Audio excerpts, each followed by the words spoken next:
Bonsoir à tous, bienvenue à ce flash d'information. On commence par l'actualité sanitaire en Côte d'Ivoire. Le ministère de la Santé annonce 3 nouveaux cas confirmés de coronavirus dans notre pays depuis hier samedi, ce qui porte donc à 4 le nombre de cas confirmés. Mais la Côte d'Ivoire n'enregistre aucun décès dû à ce virus. Les patients infectés sont de nationalité ivoirienne. Parmi les 3 nouveaux cas, 2 ont séjourné en Europe, notamment en Italie et en France, où sévit la pandémie. Salut Matoudia. D'un cas confirmé de maladie à coronavirus Covid-19, le 10 mars dernier, la Côte d'Ivoire passe à 4 cas confirmés ce samedi 14 mars. 4 jours d'intervalle auront suffi au virus de faire 3 autres victimes. 2 patients de sexe masculin, de nationalité ivoirienne et qui ont séjourné en Italie et en France. Le 3e cas est une Ivoirienne, agent de santé dans une école et n'ayant pas voyagé hors du pays depuis le début de l'épidémie. Selon le communiqué du ministère de la Santé et de l'Hygiène publique, elle aurait été probablement contaminée lors des soins par un contact infecté non dépisté qui aurait séjourné en France pour les vacances scolaires. Les malades sont pris en charge au CHU de Trècheville par le service des maladies infectieuses et tropicales. Le ministère de la Santé appelle les Ivoiriens au strict respect des mesures de prévention, notamment le lavage régulier des mains à l'eau et au savon. Voilà, l'épidémie de coronavirus prend cette de l'ampleur, mais il ne faut pas céder à la panique ni aux rumeurs. La Côte d'Ivoire enregistre des cas, mais le pays prend des mesures pour empêcher la propagation de ce virus. Voilà en substance le message du ministère de la Santé aux populations.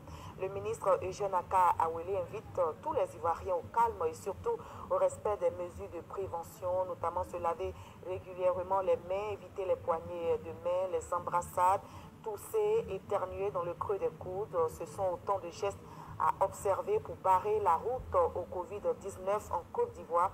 Et nous verrons dans l'édition de 20h ce soir comment les populations du côté de Bingerville vivent cette situation. Des mesures de prévention contre le Covid-19 sont aussi observées également au Congo, qui a enregistré à Brazzaville son premier cas de coronavirus ce samedi 14 mars. Il s'agit d'un ressortissant franco-congolais âgé de 50 ans, arrivé de Paris via Addis Abeba le 1er mars. Venu donc de France depuis 2 semaines, il est pris en charge par les services de santé et sa famille est placée à l'isolement. Pour la première fois dans l'histoire de la 5e République, les électeurs français sont appelés à voter en pleine crise sanitaire au moment donc où l'épidémie de coronavirus s'aggrave. La France se barricade mais est appelée à faire une exception aujourd'hui dimanche pour le premier tour des élections municipales. Et jusqu'au dernier moment, certains ténors de l'opposition ont appelé au report de ce scrutin. Jusqu'à 17h donc, la participation au premier tour de ces élections municipales était à 38,77%, soit 16 points de moins qu'en 2014 selon les chiffres du ministère français de l'Intérieur. La Côte d'Ivoire célèbre à l'instar des autres pays la journée mondiale des consommateurs aujourd'hui dimanche.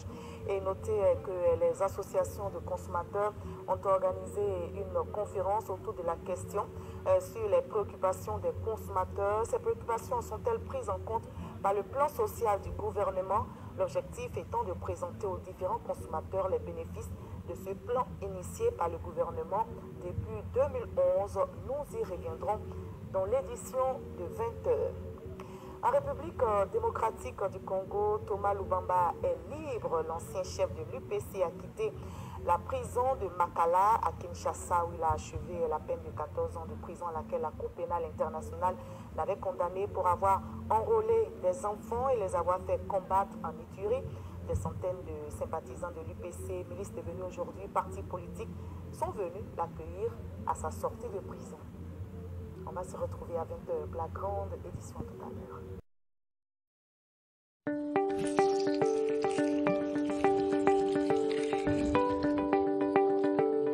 There are several practical measures you can take to protect yourself from the new coronavirus.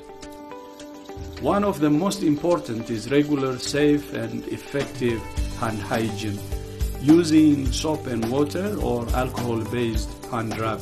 Here are the steps recommended by WHO to follow.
you too can have safe and clean hands anywhere. Now I'm calling on the world to take the WHO Safe Hands Challenge to be ready for coronavirus.